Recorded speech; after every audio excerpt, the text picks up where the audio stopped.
when people ask, well, why women's history? Why women specifically, and why history? And the idea is those days where you look up and you see the moon and there's only half of it. You know, the other half isn't gone, right? There's not just half a moon in the sky. It's just not illuminated on that particular night, right? So we think of women's history like that. We think of women's history is that side of the moon that isn't always illuminated. So many people in history, a lot of them dudes, but not all of them, are on that side that is always illuminated. It's the people we hear about all the time, right? But that other side of history, those names and those stories, they're always there. We just don't always shine a spotlight on them.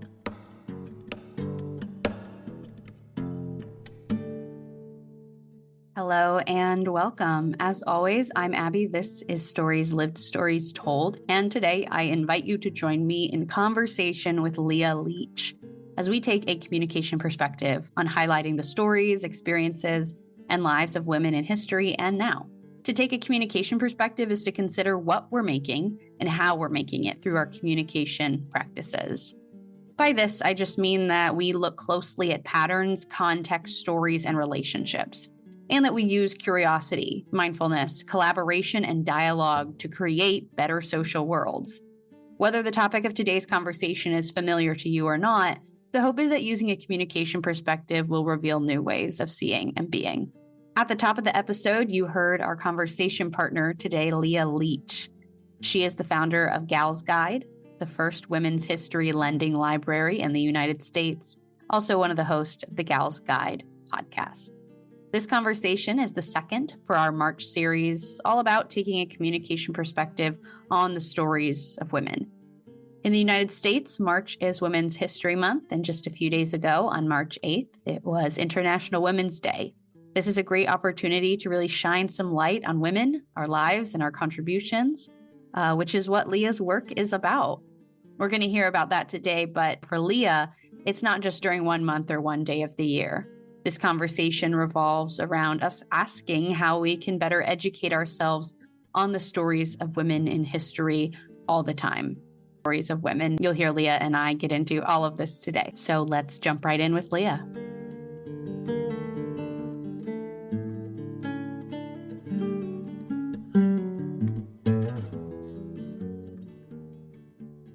Hi, Leah. Thank you so much for joining me for this conversation today. I'm happy to be here. Thank you so much for the invite. I'm excited. So looking forward to this conversation and excited to hear more about the work that you do. You and I are located not that far apart. You are in Noblesville, Indiana, which is where I grew up, but now I am just down the road in Indianapolis. And I'm newer to the work that you're doing, but I know you've been around for a long time. So I'm excited to hear about that today. But before I get too ahead of myself, let's start with you. Share a little bit about yourself. Absolutely. I like to say I'm a Thomas. I'm a very useful engine. I tried to be very much a betterment to myself and to those around me, but I'm also a very serendipitous learner. Serendipity is like one of my favorite words. Mm-hmm. I'm a women's history storyteller, and I'm also the founder of the Gals Guide Library.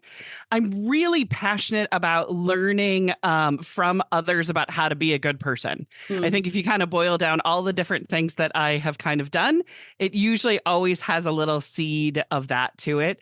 I've also been a Buddhist, a practicing Buddhist for the last 30 years. So this has shaped a lot of my mindfulness. It has also helped me kind of understand my experiences, especially because I actually had a very traumatic childhood. So Buddhism and finding the joy and the mindfulness and the turning terrible things into positive lessons has been really helpful.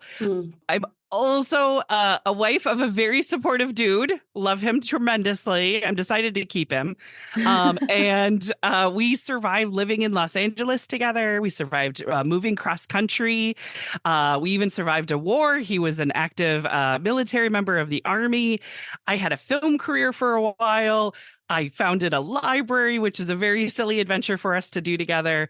And we've also raised two incredibly wonderful, kind children. So that is kind of me in a nutshell, if you will. Yes, it's a great place to start. I usually kind of give the disclaimer of like, I know it's so much to ask. Like, okay, who are you? You have, 2 minutes, go. But it's good to give us a little taste. I'm sure more stories will come out as we continue to talk. And yeah, we're all just made of many, many stories. So let's just see which ones we can get into today. Exactly. But that is a great place to start.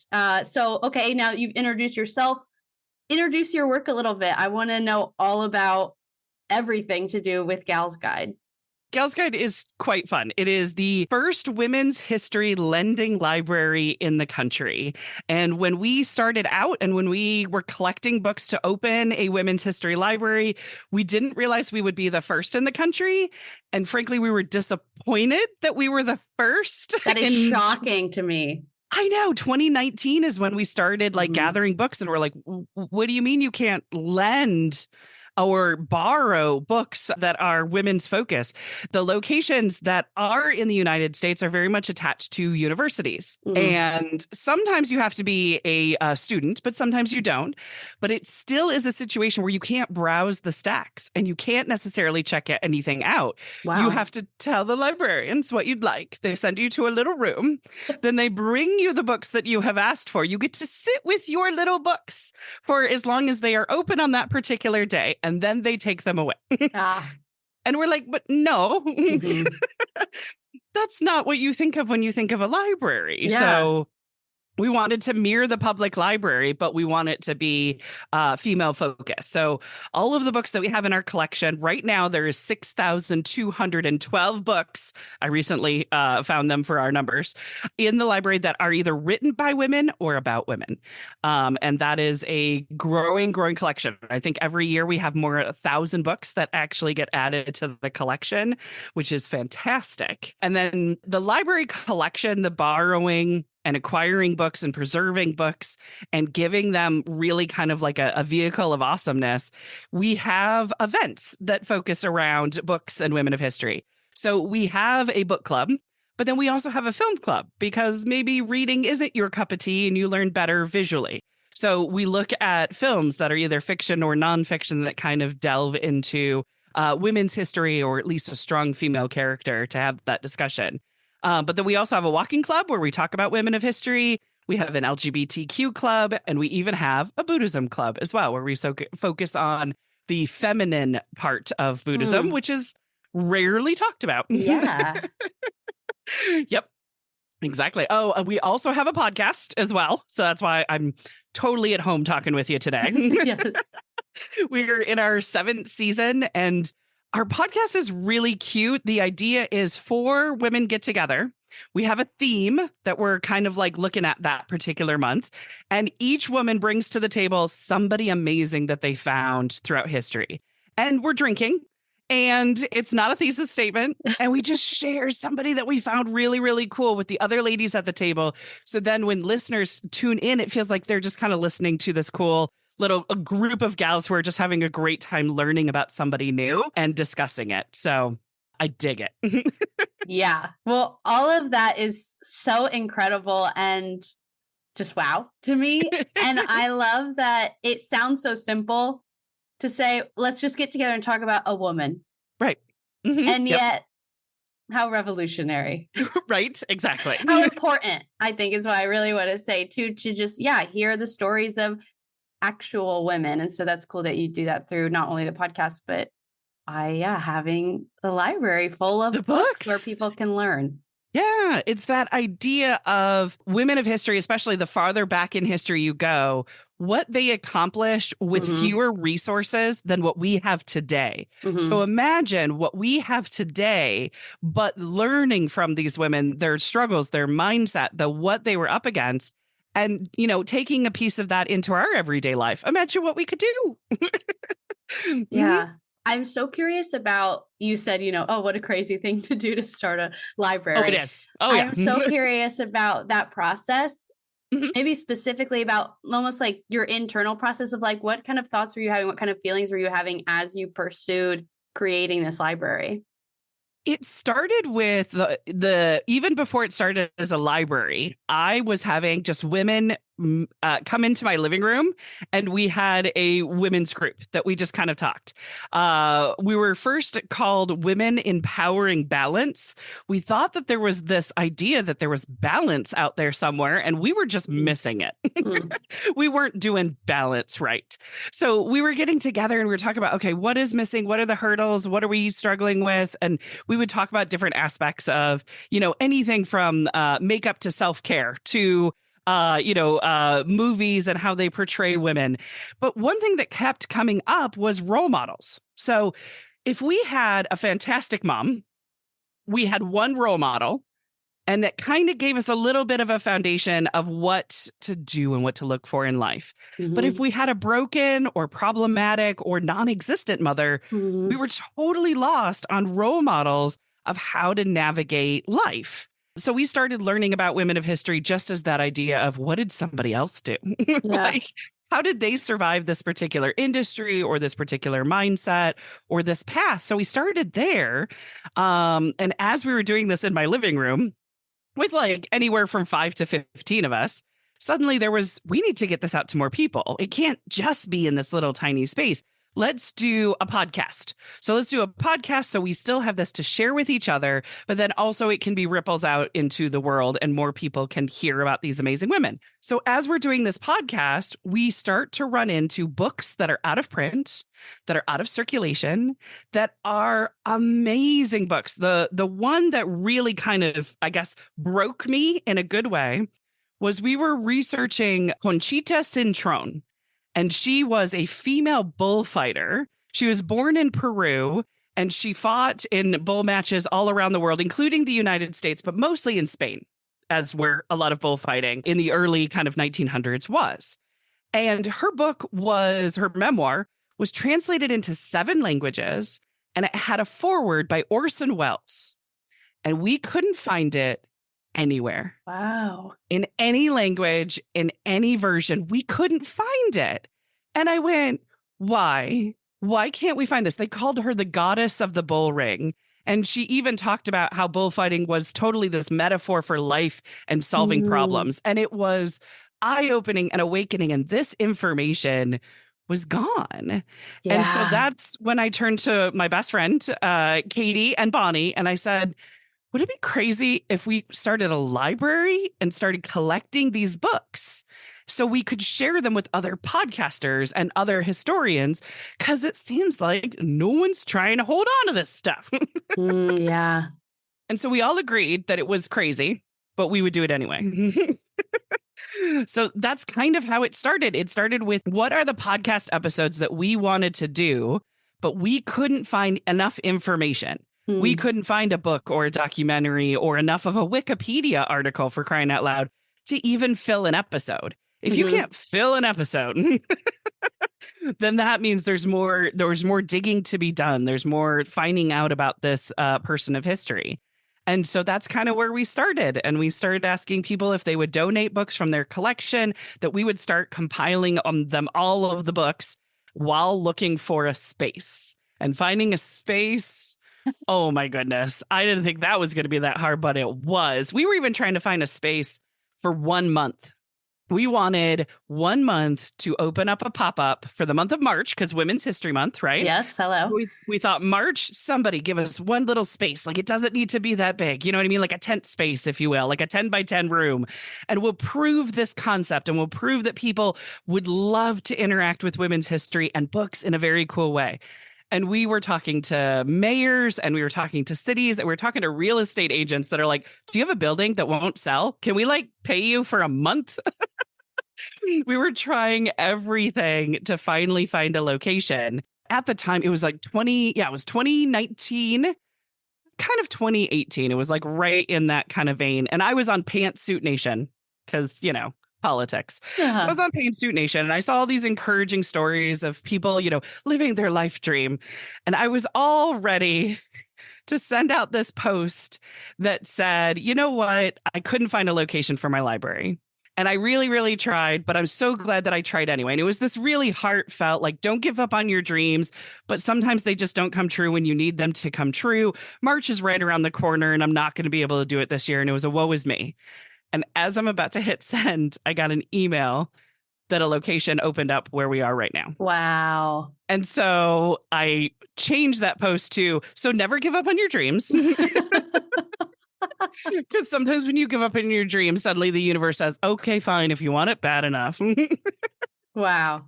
And so we are inside Noblesville Creates, which is a basically kind of like art sharing space where you can have your own space and you basically are not a lender. What's the word I'm looking for? You lease a space. We're an artist space. Mm-hmm. And I'm like, will you take us in even though we're a literary art? Yeah. Right. And they were all about it. So Right. we have had a fantastic home at Noblesville Creates among a whole bunch of really, really talented artists, oil painters, as well as watercolorists.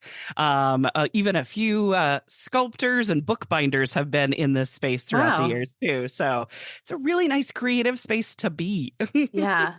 Yeah. That's so neat. One of the things I'm hearing from your story is that, first of all, 7 years of a podcast. And guess what? You haven't run out of women to talk about. Never. And I don't think we will, because every month we look at it like we're doing an around the world tour right now. Mm-hmm. So I'm prepping actually for our Irish gals story. And I have like 5 options. I only get to pick one. Uh-huh. But I mean, that's just like surface level 5 amazing options of Irish women who are inspiring me, let alone the ones that are like, okay, I can do this again and again and again. Mm-hmm. It's great. Yeah. Yeah. And so when I think about that, to say, okay, there's plenty of women out there to talk about, to learn about. And when you say there's not stories about them, or there's not, books, at least, that were in circulation at that time, that is not to say that the stories and the women do not exist. So it's more about like access to information than there not being great female role models out there. Right. They're not being spotlighted or showcased or highlighted in that particular way, but they're out there. They're just kind of waiting in the shadows for us to shine a spotlight on them. Yeah. Yes. And not to go cheesy, but I'll say knowledge is power. And I'm relating to kind of your mission in that my hope for this podcast is all kind of about accessibility, really. In that my taking a communication perspective is what I call that. And I'll, explain a little more about how I'm kind of using that to approach this conversation. But that's what I studied in school. I went to Ball State. So, also in Indiana and Muncie. That's where my daughter is right now. My oldest daughter is at Ball State. She's pre-med. I loved it. It was great. And I studied interpersonal communication. And I'm sitting in those classes, which it was just so transformative. And it's such important information. And I just remember sitting there being like, why does everybody not know this stuff? Right. I'm sitting in my like intro to interpersonal communication class. I'm like, this is the class that should be mandated. Okay, everybody takes public speaking. Sure. Everybody takes finance 101, whatever. Everyone should be taking this class. It's ridiculous that we just assume that people will stumble their way into healthy communication patterns. And it's when it's something we use all the time too, right? Yes. Communication. It's the forefront of our life. Yeah. Yeah. And people think that it's just kind of abstract thing, but really like there's plenty of people who have studied it forever. And there's so many great theories and tools and language around it that can help you understand what is actually happening. And an important part of it to me is to then, make new choices in your communicating that actually serves you. And so I love hearing what you're saying about these stories and what it's meant to you. And I'm excited to hear more about, the impacts that you've seen it have on other people. Because when I talk about a communication perspective, what I'm really getting at is that in our communication, we are using stories. And in the stories, we are making meaning. That's kind of the key part of it. That I, in my opinion, at least, that is, the difference between not using a communication perspective and using a communication perspective is looking through this lens and thinking about the meaning that's being made in the stories that we're telling.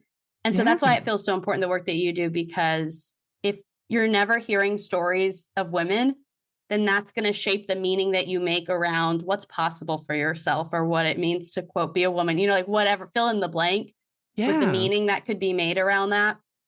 But that, I just, so like, step one being like just access.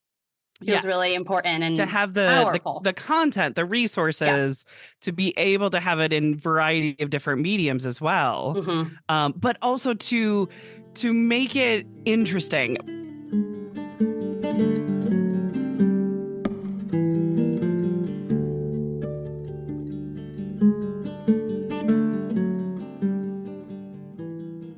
One of the first early on things when I said, well, I was going to start a women's history library, people were like, history is boring. So it wasn't anything, at least it wasn't anything sexist, right? But it was just an overall blanketed statement of, yeah, but history is boring. And I'm like, well, then you've been learning it wrong. Yeah. Because it's not about names and dates and locations. It's about, what did this human being do? And how can you then encourage that or learn from that or patchwork that into your life? Here's an example of what to do or what not to do. And both are just as valuable to learn from to be a better human being. Yes. Yes. And to go kind of, history broadly, yes, so important for learning lessons.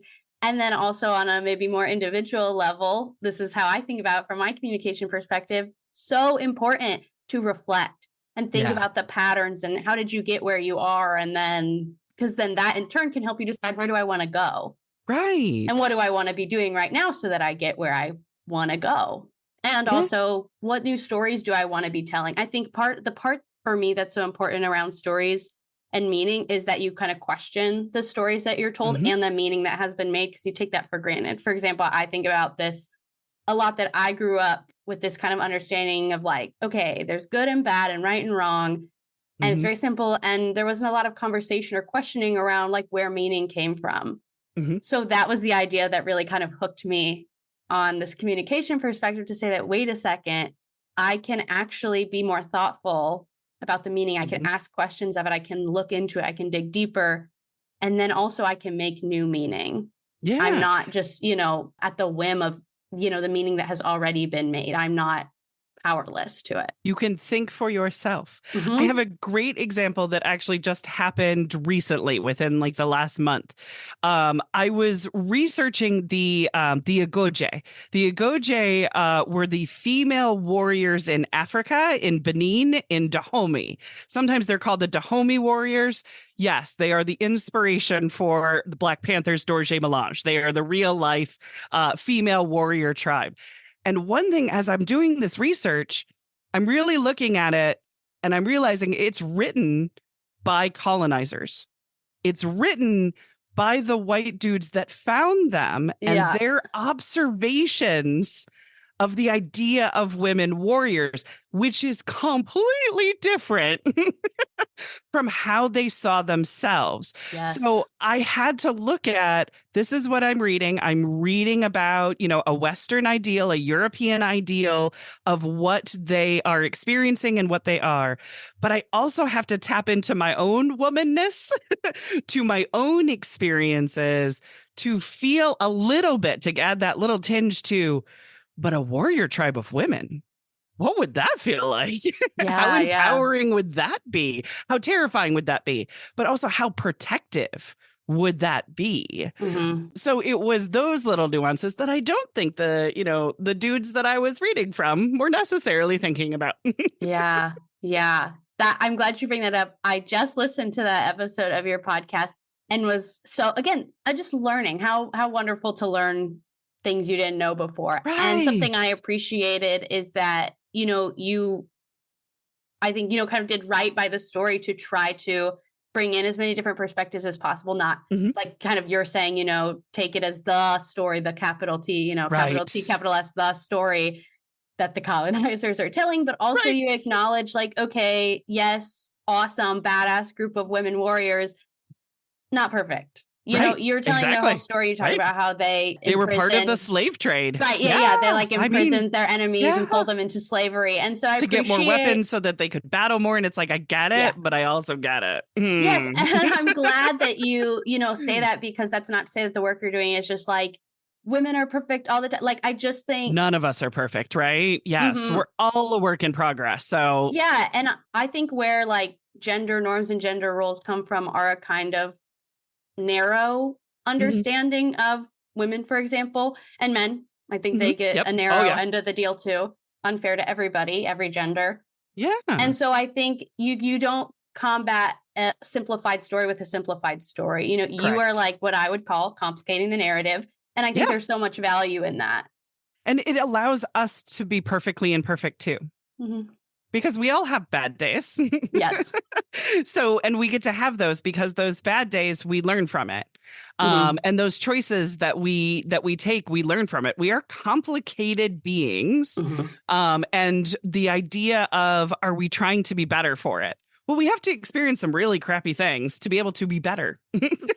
Yeah. If everything is wonderful, then how are you wonderful all the time? You know what I mean? It's kind of that, that Oberus story sort of thing. Yeah. Yeah. I think we're dancing around it, but I want to just give it to you as an outright question to hear what you have to say. I, kind of have my own answers in my head to the question of, why does it matter to tell women's stories and to highlight women's storytelling? Yeah. I think we're kind of dancing around our answers to that. But again, I just want to give it back to you to give you a chance to say anything we haven't said yet. It is honestly, the why is the most exciting part. It's where I get very excited. I get very passionate. And I have a 2-part answer. I get that excited. Bring it on. About all of it. So the first part of why I get so excited of what I do, and I tie it into a metaphor because I love tying anything into a metaphor. Not only do I love metaphors, but this one's space related. And our full IRS name is Gal's Guide to the Galaxy. Somebody told us, well, many people told us it was too many G's. And I'm like, really? Okay. So we're Gal's Guide Library to kind of shorten it. But, IRS-ness, we love galaxies. Not only that, we love the irreverence of Hitchhiker's Guide to the Galaxy, which is where our name comes from. The idea, the meaning of life is 42. We just loved that amount of quirky silliness, but anything space as well. So the metaphor I use of when people ask, well, why women's history? Why women specifically and why history? And the idea is on a non-cloudy night in Indiana, that's very difficult. You know this. Yeah, right. When you can actually look up and see the moon, right? On those actual days. And those days where you look up and you see the moon and there's only half of it. The other half isn't gone, right? There's not just half a moon in the sky. It's just not illuminated on that particular night, right? So we think of women's history like that. We think of women's history is that side of the moon that isn't always illuminated. So many people in history, a lot of them dudes, but not all of them, are on that side that is always illuminated. It's the people we hear about all the time, right? But that other side of history, those names and those stories, they're always there. We just don't always shine a spotlight on them. So that's what Gal's Guide does. We kind of just turn that focus to that dark side of the moon. And there's lots of Pink Floyd references you could easily, do in there. To the women who thought, I can do something about this. I can make this a little bit better. Those little inventors that think what they're doing is just helping things like a windshield wiper, or they're helping things that invent Wi-Fi, or they're helping things that invent rock and roll. They're just doing those things that just a little bit different. And you start to realize the connection through that, just doing something a little bit differently. So one of my favorite all time to bring this point is Sister Rosetta Tharpe. Have you ever heard of Sister Rosetta Tharpe? I have not. She is my favorite. She invented rock and roll. She is a gay Black woman who does not get credit for inventing rock and roll by some, but word is kind of getting out there. She is a woman who played a rhythm and blues with an electric guitar and started speeding it up and speeding it up. She was a #1 gospel singer of her time in the 1930s. And then she sang a song called Rock Me. And it was about Jesus, but it also wasn't about Jesus. And in that was written a review. Maurice Modenkirk wrote a review and said that Sister Rosetta Tharpe's song Rock Me had this rock and roll quality to it. And it was the first time that word was ever used. It was used 20 years before Alan Freed on the radio in Ohio used it to describe a Little Richard, or to, by the way, Little Richard, Sister Rosetta Tharpe found him. He was playing her songs in a nightclub. He was 14. And she said, honey, you have to tour with me. Wow. Also, Elvis went to see her play, but that's a whole other story. But you start to get these connectors who invent things. Alice Guy Blanchet created the first narrative film on her lunch break when the Lumiere brothers brought in a camera and said, "We don't know what to do with this." And she said, "Can I practice with it? Can I play with it?" And she made The Cabbage Fairy, which is the first short film that is a story that is not just trains going by and people leaving an office. Wow. Just inventing movies, and music videos. She also invented music videos as well. And then you also get things like Miyazaki Shikibu. She wrote the first printed novel. And we're talking in the year 1000 AD. Wow. Miyazaki wrote this book. You also then can connect later to Mary Shelley, who invented entire genre of horror with Frankenstein. So you get these little connections throughout the world that kind of make our world a better place by women just saying, "I think I can do it better," or "I think I can do it differently," and not claiming it, not having this PR campaign of "this is mine." And you all shall know my name. Sister of Zenithar was buried without a tombstone. They didn't know who she was or where she was buried for decades. We forgot about her until a researcher wrote a book about her. Wow. And it wasn't me, by the way. It was Gail Shield. But yes. And so that's the first reason why I get so passionate about what I do, because I find these stories and I'm so moved by them.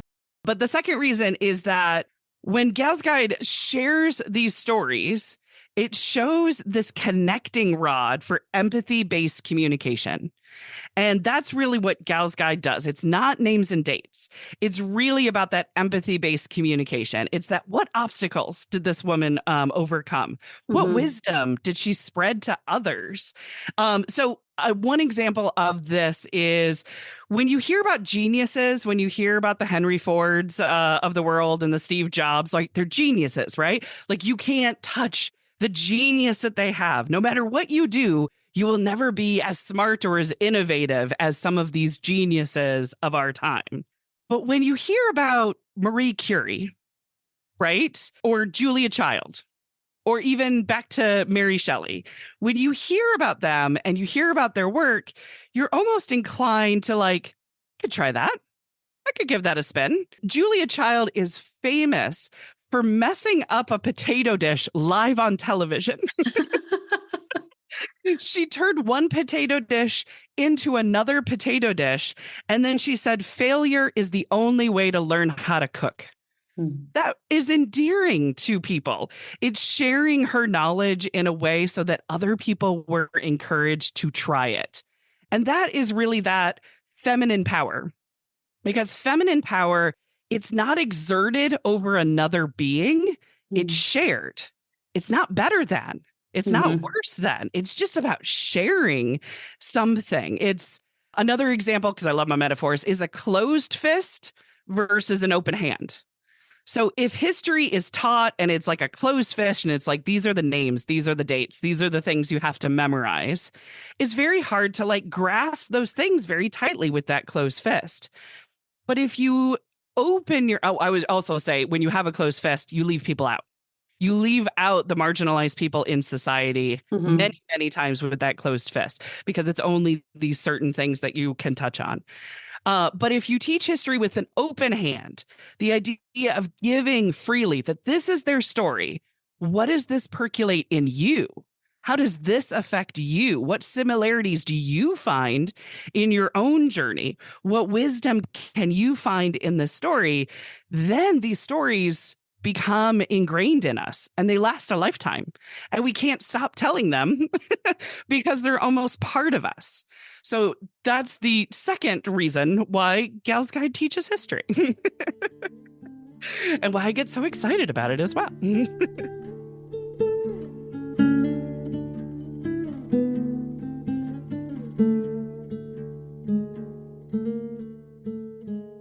I just think people deserve to have, again, I'll go back to access to as many different stories as possible, because like you're saying, then you have so many ideas of what your life could be.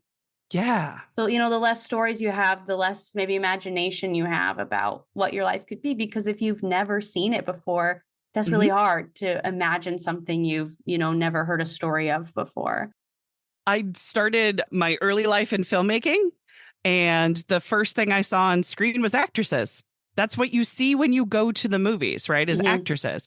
So I wanted to be an actress. My father said no in a very crude way, which kind of made me like, okay, so maybe not in front of the camera. What is behind it? So then I had to learn what were the people behind the camera.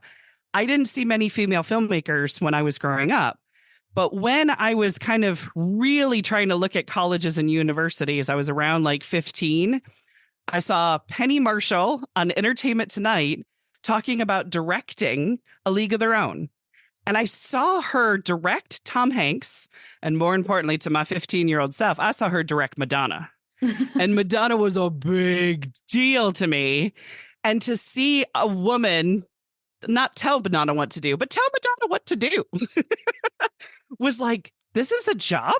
Wait a minute. I could be a director. I thought it was that geniusness, that Spielberg, that Scorsese, that, okay, cool. That's not for me. I need to be a script girl, right? I need to be a costume designer. I need to be somewhere in that female realm. But seeing Penny do it opened that up to, this is a possibility for me. Yeah. It's going to be hard, but it's a possibility. And I can look for other women in the room who are also trying for this possibility. So it helps. It really does.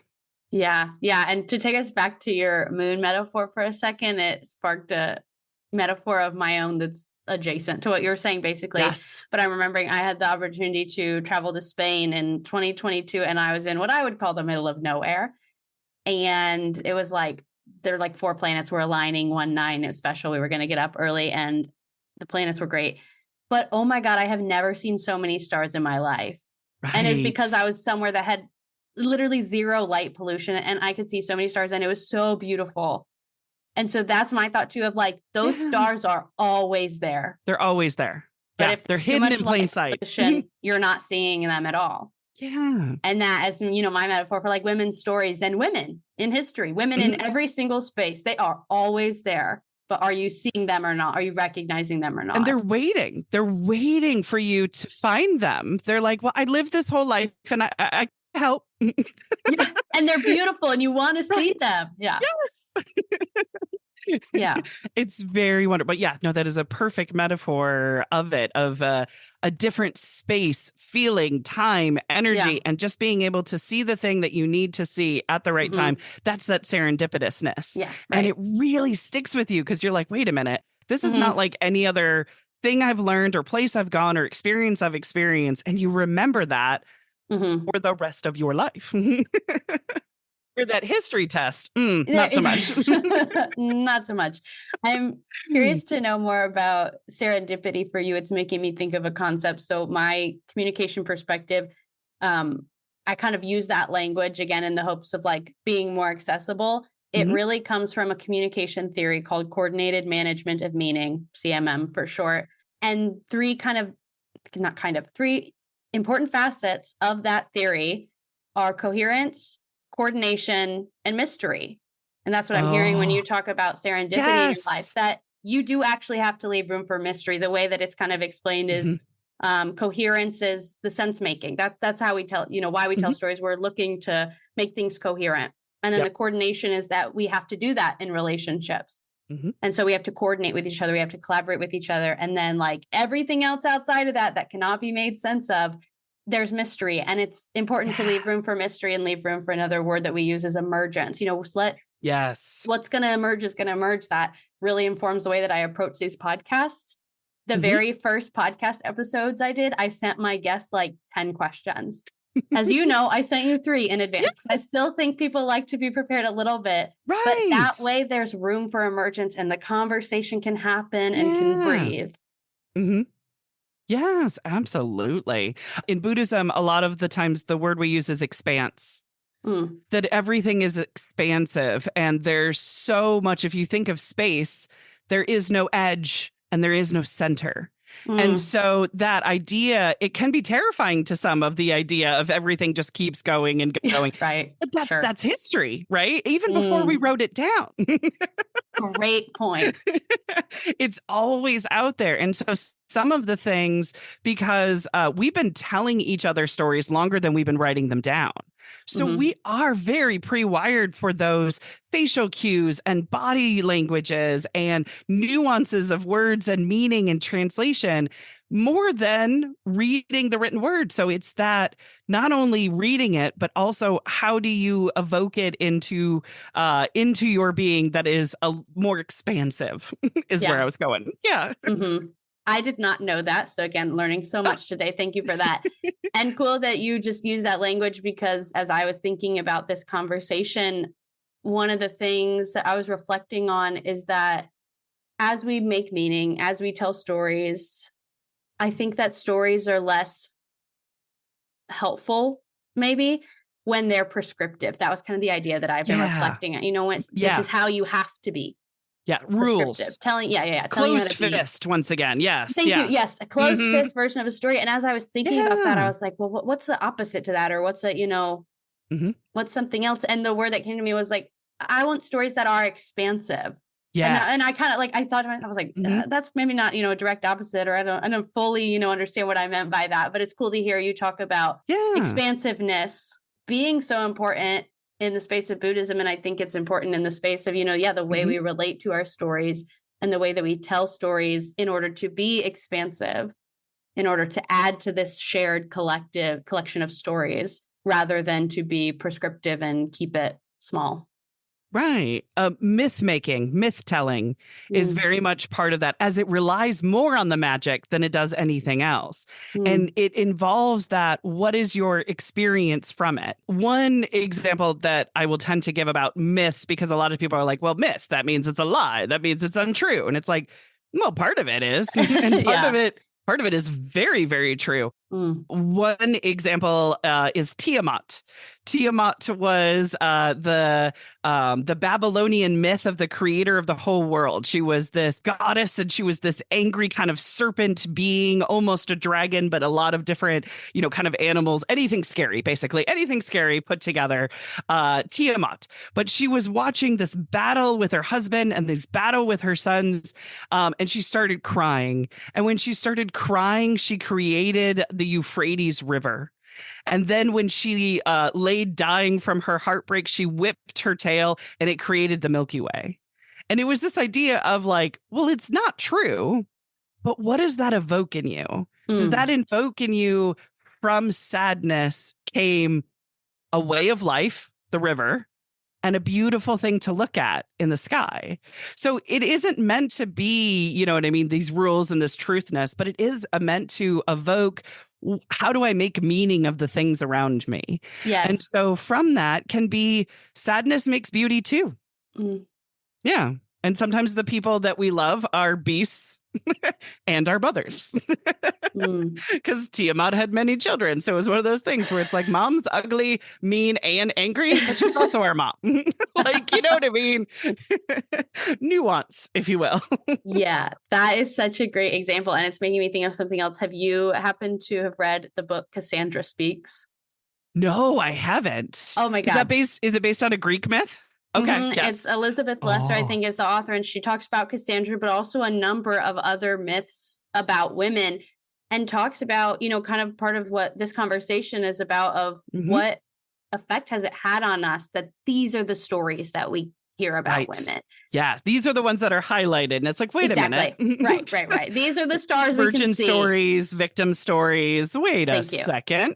Exactly. And I see a kind of parallel in this conversation to the way that people think and talk about communication. Like I said, people think it's an abstract thing. And so I think for people that aren't me and didn't study communication and don't think about it 24/7, it feels like this very abstract thing of, I can't even begin to grasp that. I wouldn't even know where to start. So kind of why bother?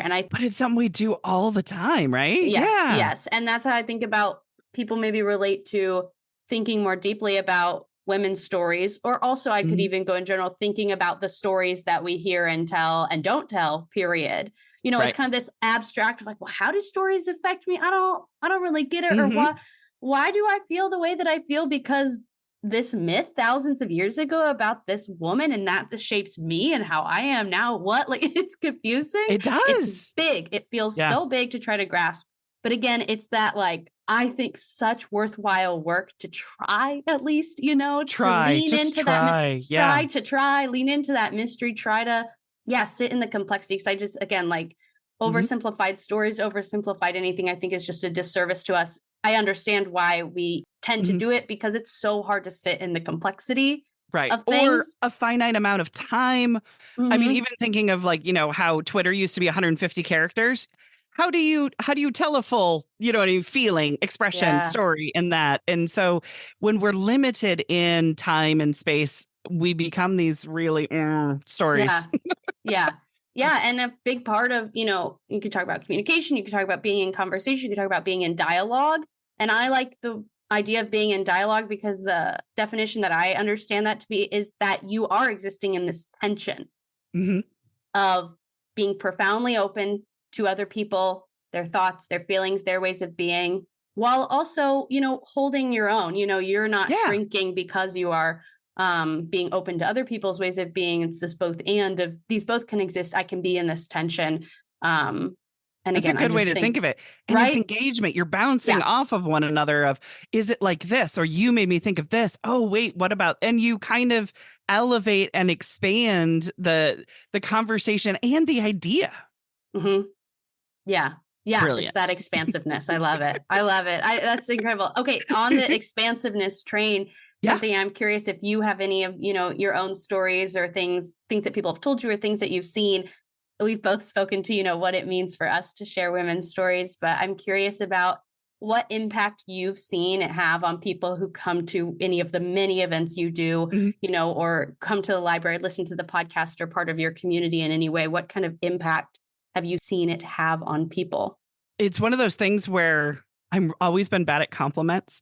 Yep. I tend to forget them immediately after they're set because I don't want to hold on to any, ego-ness or anything like that. So what I love to see is the long game. We have been open as a public library for 4 years. And I have seen people who started coming when we were just kind of like, oh, well, this is history. This is novel. I want to be part of the first. I'm totally a feminist. Rah, rah, rah, rah, rah. Mm-hmm. And then I start to see them soften and actually have it become more about how they are evolving.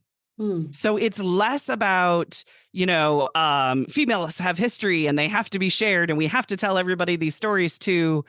This story moved me so much, and I Mm. have to tell you how it moved me. So I've seen it gone from a social banner that people want to wear to a innermost cave that has been nurturing to them, that has like a slow burn, if you will, that has made them open their eyes to see women's history as different, but also allowed them to see themselves as different and evolving and changing and getting better.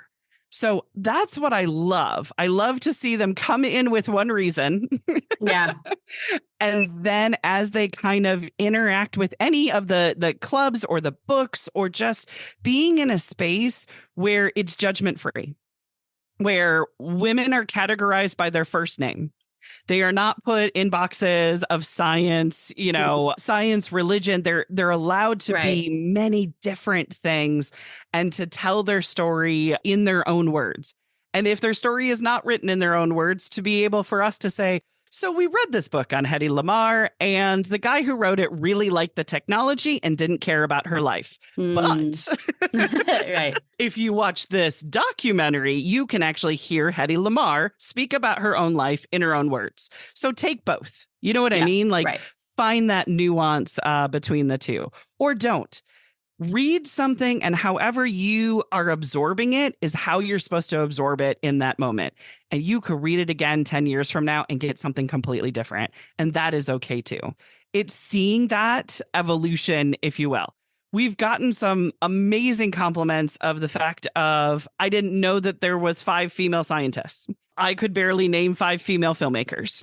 Yeah. I had no idea that movie was directed by a woman. You know what I mean? Sometimes it's those little victories that I will sometimes take of, oh, you were mindful that, especially I will talk about film because that was my previous life, if you will, my previous existence, where only 5% of female filmmakers existed in Hollywood.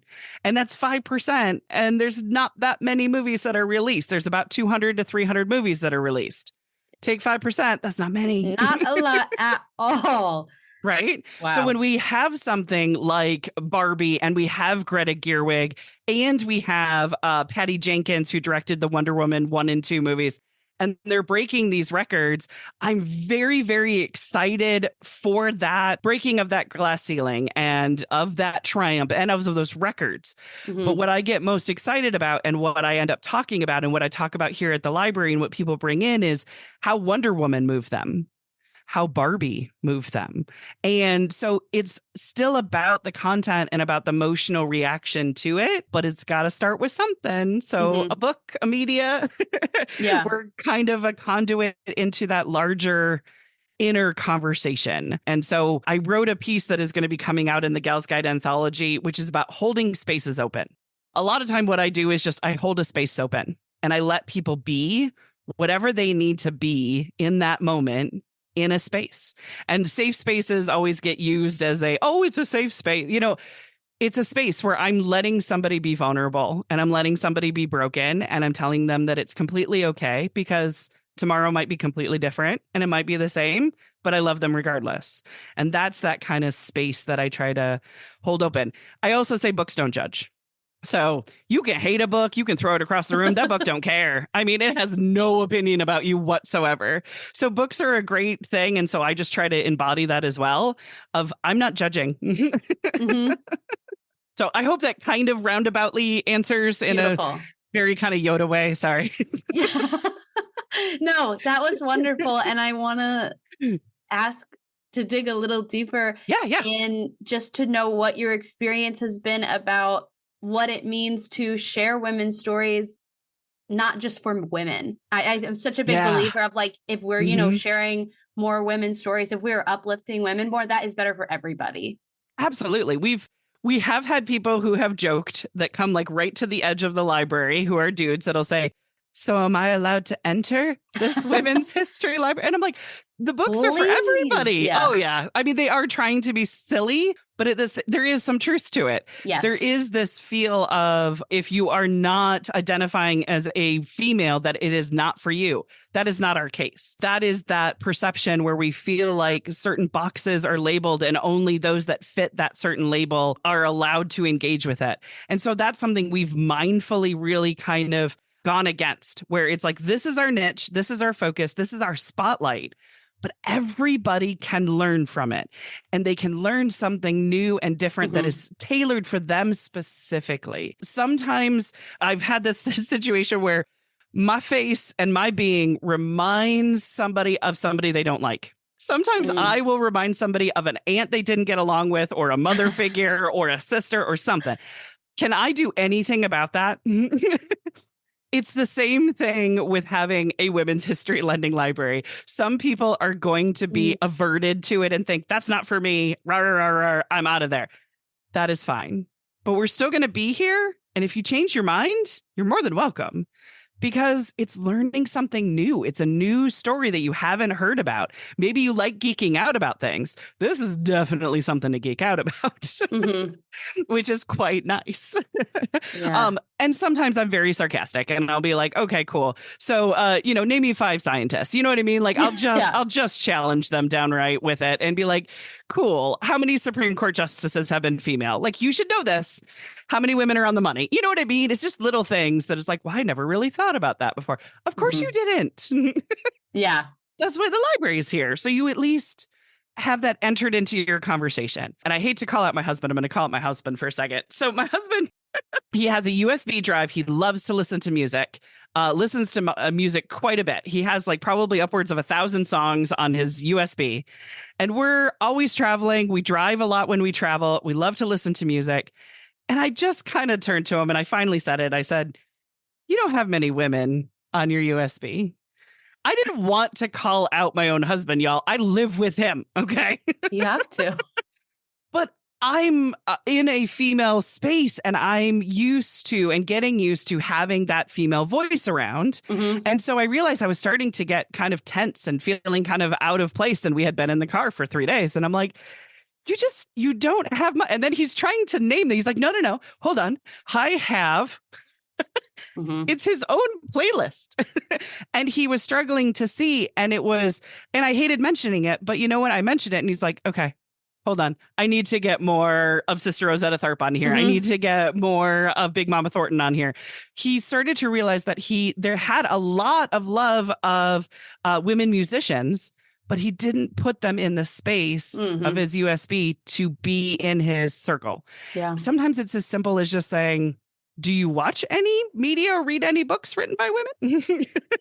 Yes. Sometimes just that challenging. Yeah. That's so important. You're making me think of, one of these things that's like, that's silly. And also, wow, what a big bummer. I'm not even on TikTok, but I know that this is a trend of girls will like record their boyfriend and be like, name 5 women. Yes. And they're like, I got nothing. Right. Because sometimes it's these filters of I'm not supposed to see anything feminine. Yeah. Right. And it's like, whoa, that's half the world. Yeah. Yeah. That's why I'm like, this is one of those things where you're like, haha, funny, like right. scroll past, whatever. Exactly. But also I'm like, wow, what a huge bummer that's the reality that we live in, which again, no, it's just a little goofy little thing, but I think that speaks to something real. I love that you bring up the music. I very proud of myself. Like I bragged about it to my boyfriend this year that I was like, look at my Spotify Wrapped. My top 5 artists are all women. That was intentional because last year I was like, I want to listen to more women. And so I have this playlist that, partially intentionally, partially just happened that way is like all women artists. And I'm even conscious of like, I want to be listening to songs that are not about a man. Right. I want to be listening to songs by women, but not just, love songs. Like I want to hear women sing about everything in the experience of what it means to be a woman. I want to see movies. I want to read books about everything that it means to be a woman. Yeah. It's so expansive. And it can be if we allow it to be. Yeah. Right. And sometimes it is seeing that top 5 that, you know what I mean, that is all male because my girl Bonnie, who is the president of the Gals Guide board, she always says the default is male. I was about to say exactly that. It's just the default. And it's not necessarily anybody's fault. It just happens to be the gatekeepers of culture and society have been men. And so we see the default as, well, these are the male artists. These are the, male stories. This is when I went to college to learn screenplay writing, not any of them were necessarily about writing a female character. It was the hero's journey, and the hero's journey meant a white dude saving the princess. Like, so the default of even what I had learned was this makes a good story. This is the way that you tell stories is seen through a male lens. That doesn't mean it's wrong. It just means that there's half of us that feel left out. Yep. And if we told a different story, maybe all of us could grow in a new way. Yes. Because it elevate. What is it? All waters, you know what I mean? Rise. So yes, it's that elevating all of us to a different and a better way of storytelling and learning about the world. And also, what was it? NBC had that. It's new to you. Remember, if you hadn't seen a rerun, it's new to you. Well, if you haven't heard a woman's song, story, or movie, it's new to you. Yes. Yes. Leah, you are saying such amazing things. And it's too late in the podcast for it to be stirring up so many new ideas for me. But I think that default thing is so important. And so I think it's, we could talk forever probably about it, but I think it's okay to let's leave people with that to ruminate on it. But because I see that so much in my own experience. Even one little example I think about is probably really any TV show, but I think about children's shows where there's kind of this default of okay, well, there's 2 boys and a girl and they're the friend group, or there's 3 boys and a girl and that's the friend group. And if there was a majority of girls, then it's a girl show. Right. But I grew up watching all the shows with the little boys. It's I think as women, we are practiced in seeing ourselves in male characters, male stories, the hero's journey, because that's the way it's set up right now, with men as the default, women be like, okay, let me stretch myself a little bit to see myself here. Men are not practicing themselves in women. And that's why books about women, books for women, books by women, stories, movies, any of it about women, it's not, they're like, oh, that's women. That's why men stand outside your library and go, that's might not be for me. Can I come in? Or some of them are like, oh, hell yeah. Yeah, right. Here's a space where I don't have to go through and be like, is this a good book? It's like, no. The girls already said it's good. So I'm like, I'm in. You know what I mean? Like, it's already curated. And totally to bounce off that super quick, I was born in the Star Wars universe. I was born in 77. The first movie I ever saw was Star Wars. Oh, wow. I loved Luke Skywalker. I wanted to be Luke Skywalker, but my name is Leah. Does that sound familiar? Princess Leia. So for a lot of my life, I kind of protested and kind of had this edge against this princess who was, you know, always falling down, pew, pew, pew. You know what I mean? Like, but I'm like, no, can I just be Luke? Can I be Luke? But now I live in a time where my daughters got Rey and my daughters got Ahsoka. And that is that slow burn. That is that evolution of, so the narrative was this, but now it's this. And people still hate it.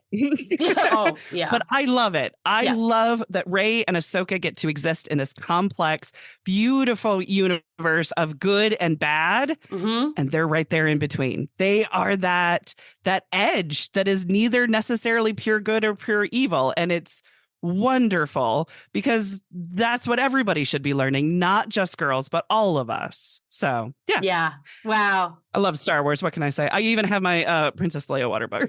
I love it. We have made amends, me and Princess Leia, Carrie Fisher. We have made amends, but when I was young, not so much. Wow, Leah, wonderful. I've so loved this conversation. Before we wrap up, no pressure if there's nothing else, but I just like to give this space. Anything else that you want to say about your work and the things you're passionate about? If you've enjoyed any of this, go to galsguide.org. Interact with us, whether it's through a podcast or whether it's coming in, just interact with us.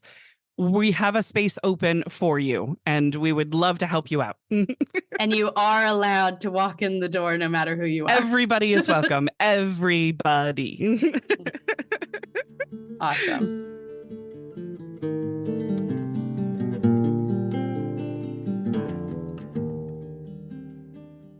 Okay, that is all for our conversation with Leah. At the end of each episode, you know that I like to offer some questions to reflect on as our next turn. The purpose of this is so that the conversation doesn't stop just because the episode did. Today, the questions I would have you think about based on this conversation are, how can we seek to tell and hear stories that encourage empathy-based communication? And also, where can you seek out more or new to you information about women in history? I hope you'll do some reflecting on the questions I've just asked, as well as some questions that Leah mentioned during our conversation.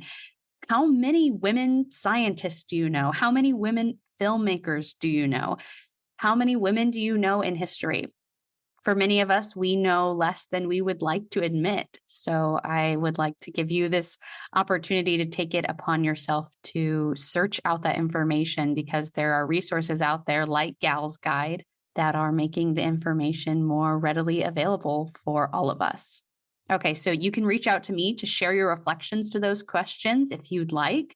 I'm also happy to hear any of your own questions or ideas that came up from this conversation. You can do that through email, through the website, or by commenting on Instagram and YouTube. Links to all those are in the show notes. The reason that I invite you to share your reflection with me is to stay in dialogue. I mentioned that at the very top of the episode as part of our approach, as part of what it means to take a communication perspective. So we really value dialogue here. Some other great ways to keep dialogue going is to follow the show wherever you listen, so you're not missing any new episodes. It's also very helpful if you can leave a rating and a review, because that helps us to grow our community. But most importantly to me is for you to share this episode or any episode that you've found meaningful so far, so that we can continue to invite more people into this community. So you can easily share episodes through texts, but also on social media. If you do that, you can tag me on Instagram at Stories Lived, Stories Told Pod. And on LinkedIn, you can tag me at CMM Institute for Personal and Social Evolution.